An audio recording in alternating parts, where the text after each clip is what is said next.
कथा जब पूरी हुई तो रिसीवर ने भगवान भोलेनाथ से एक ही वरदान मांगा कि हम ऐसे ही हमेशा राम की कथा सुनाते रहें और सभी के मन में संतोष रूपी भाव उत्पन्न करते रहें। कहत सुनत रघुपति गुण गाथा, कछु दिन तहां रहे गिरी नाथा। भगवान भोलेनाथ कुछ दिन तक उसी आश्रम में रहे, वहीं पर कथा सुनी, वहीं भोजन किया और फिर तो भैया सभी का एक निश्चित समय होता है। ऋषि को प्रणाम किया, विदा मांगी और फिर भगवान भोलेनाथ वहां से चल पड़े। जिस समय ये कथा भगवान शिव सुन करके आ रहे थे, पिता बचन तजी राज उदासी, दंडक बन विचरत अभी नासी। पिता वचन, पिता के वचनों की पूर्ति के लिए प्रभु राम दंडक वन में भटक रहे हैं। इसी समय अभी कथा सुनकर के भगवान शिव आए और जिसकी कथा सुनकर के आए वो दंडक वन में विचरण कर रहा है। भगवान शिव ने देखा, हृदय विचारत जात हर, केहि विधि दर्शन होय, गुप्त रूप अवतरे वो प्रभु, जान गए सबको। जो राम जी ने अवतार लिया है गुप्त रूप से लिया है, चुपके से लिया है। सबको नहीं पता, केवल देवताओं को पता है कि राम जी स्वयं नारायण हैं। और राम जी ने अवतार बड़े गुप्त रूप से लिया है। और राम जी ने अवतार किस लिए लिया है? रावण को मारने के लिए। और रावण ने माता सीता का हरण कर लिया है।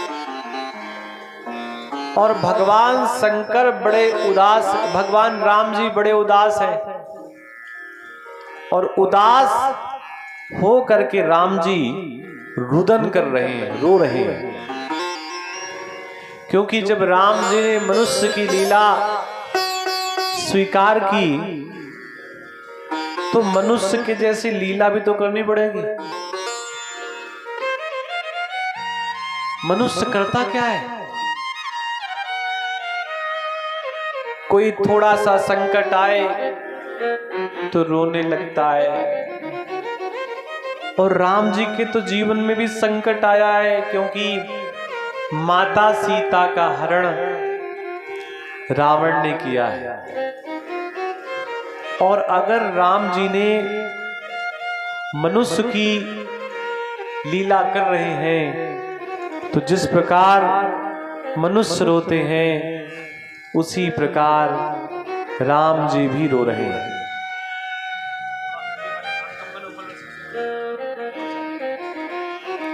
उसी प्रकार राम जी भी रो रहे हैं। हे खग मृग हे नभ कुल श्रेणी, तुम देखी सीता मृग नयनी। राम जी इतने उदास हैं, खग मृग लताओं से, पंछियों से, पशुओं से, वृक्षों से सबसे पूछ रहे हैं कि क्या तुमने हमारी सीता देखी है? और सीता माता की पहचान बता रहे हैं कि उनकी आंखें हिरनी की आंख के जैसी हैं, मृग नयनी। मेरी पत्नी की आंखें ऐसी हैं जैसे हिरनी की आंख होती है। हिरण की आंख बड़ी सुंदर होती है। और जिस समय वो ऐसा पूछ रहे हैं, आप ऐसे समझिए इधर भगवान रो रहे हैं और बगल से भगवान शंकर कथा सुन करके आए हैं।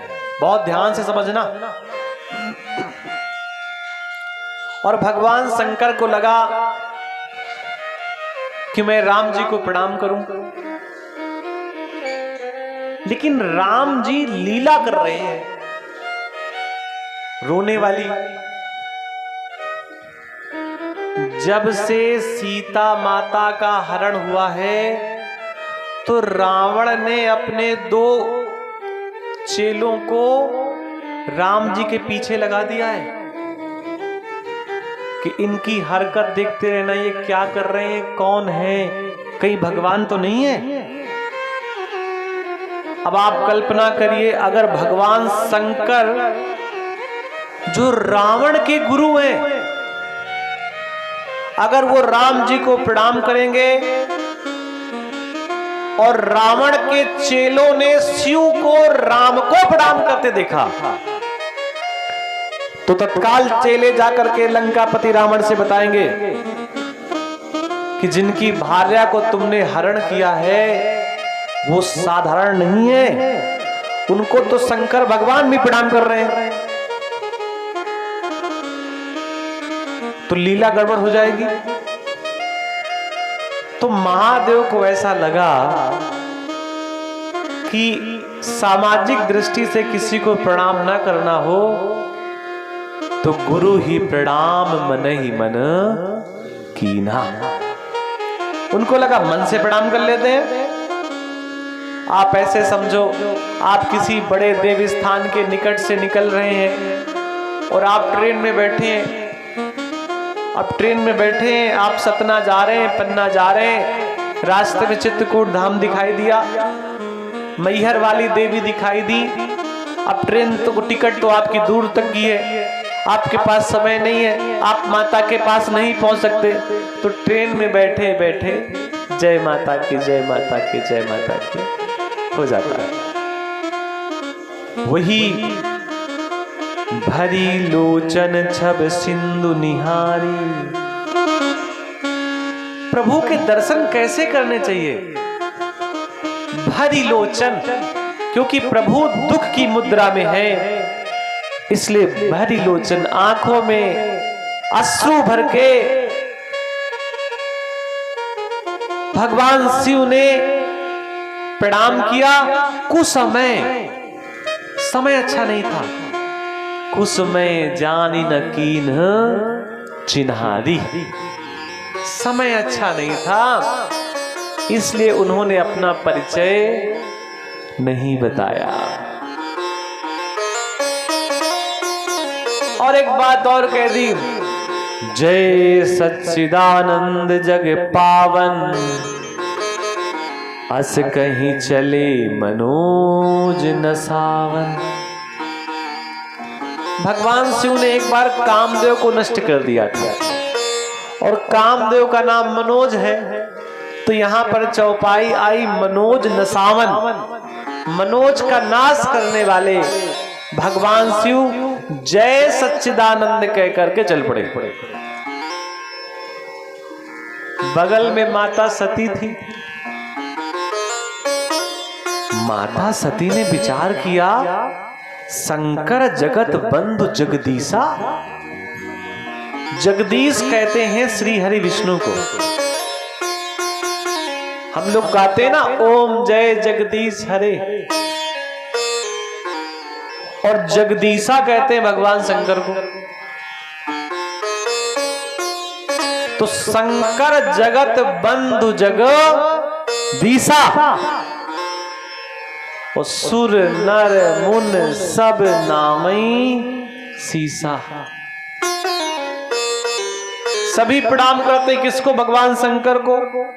और जिनको पूरी दुनिया प्रणाम करती है वो किन्हें प्रणाम कर रहे हैं? उन्हें प्रणाम कर रहे हैं जो जंगल में रो रहे हैं, जिनके शरीर में पूरे वस्त्र नहीं है, पैरों में जूतियां नहीं है, सर पे मुकुट नहीं है, ऐसे व्यक्ति को प्रणाम कर रहे हैं। तो माता सती के मन में संदेह हो गया।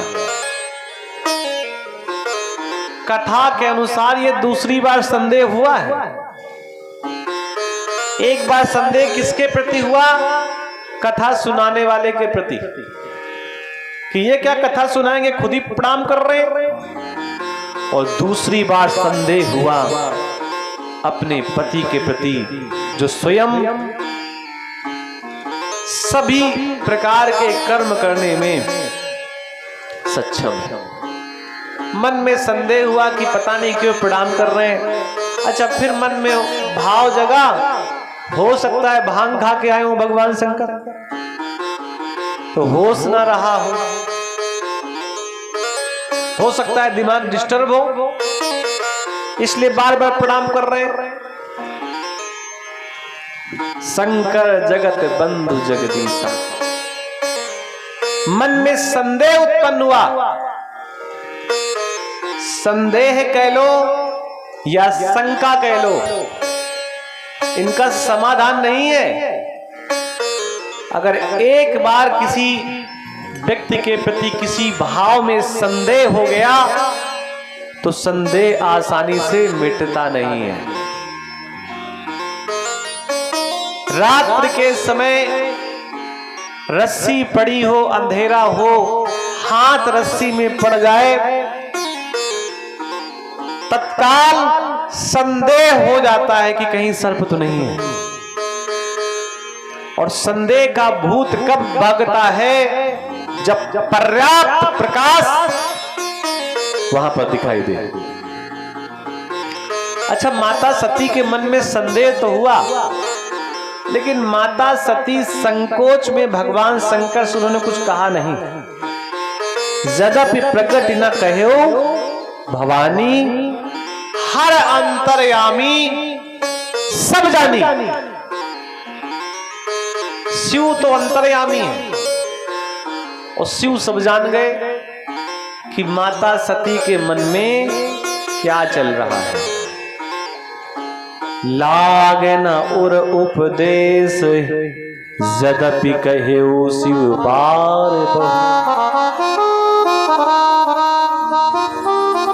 इतनी कथाएं पढ़ी हमने, और इन कथाओं में एक ही बात निकल करके बार बार आती है, शंकर जी की बात आसानी से कोई मानता नहीं। नारद जी ने कल नहीं मानी तो नारद जी ने भुगत लिया, और आज सती माता भगवान शिव की बात मानने के लिए तैयार नहीं है। भगवान शिव ने बार बार कहा, जासु कथा कुंभज ऋषि गाई, भगति जासु में मुनि ही सुनाई। जो कथा कुंभज ऋषि ने गाई थी और जिनकी कथा कही थी, ये वही है, घूम रहे हैं लीला करते हुए। जिनको मैंने हरि भगति प्रदान की थी, ये वही है। सोई मम इष्ट देव रघुबीरा, सेवत जाहि सदा मुनि धीरा। सोई मम इष्ट देव रघुबीरा, ये हमारे इष्ट देव हैं। और सेवत जाहि सदा मुनि धीरा। बार बार माता सती को भगवान शिव ने समझाया, लेकिन माता सती किसी प्रकार से समझने के लिए तैयार नहीं है। पति की बात पत्नी ना माने या पत्नी की बात पति ना माने तो समझिए कि फिर भैया स्थितियां खराब हैं। अगर कोई पत्नी अपने पति से कह दे कि ये आम नहीं अमरूद है, तो अच्छा पति वो यही कह देता है कि हाँ देवी ये अमरूद ही है। वो अगर भैया आपने आम को अमरूद नहीं बताया तो समझ लीजिए संकट भारी है। इतना संकट विकट आएगा कि कोई उसका समाधान नहीं कर पाएगा। इसलिए हमारे जो भैया हैं आर्गन वाले, इनकी पत्नी जो कहती है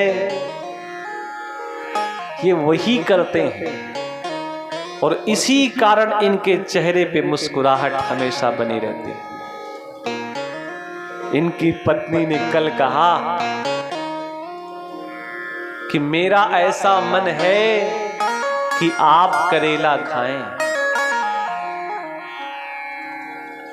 इन्होंने अपनी पत्नी से कहा कि देवी तुम तो वहां बैठी हो स्वर्ग में, मतलब अपने घर में, हम यहाँ बहेरी में हैं, करेला कैसे खाएंगे। पत्नी ने कहा वीडियो कॉलिंग करो, मैं बताती हूँ।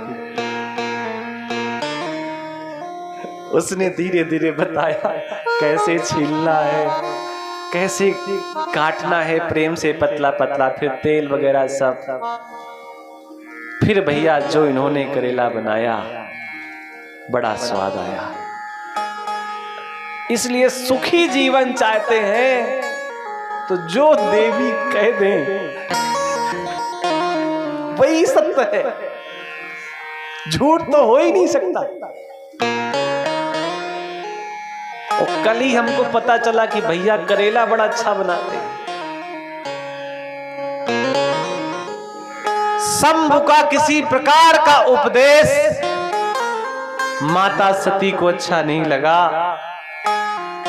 तो भगवान शंकर ने कहा जो तुम्हारे मन अति संदेह, अगर आपके मन में संदेह है तो किन जाई परीक्षा ले हो, फिर आप परीक्षा ले लो। अगर मेरे कहने से देवी तुम्हारा संशय नहीं मिटता, आप कल्पना करिए शिव के समझाने के बाद देवी समझने के लिए तैयार नहीं है, तो ऐसे व्यक्ति का कल्याण भैया नहीं है। भगवान शंकर कहते हैं होई है वही जो राम रची राखा, को करी तर्क बढ़ावई शाखा। और भगवान शंकर बट वृक्ष के नीचे, बरगद के वृक्ष के नीचे बैठ गए और राम जी का ध्यान करने लगे, राम जी का भजन करने लगे, राम जी का कीर्तन करने लगे।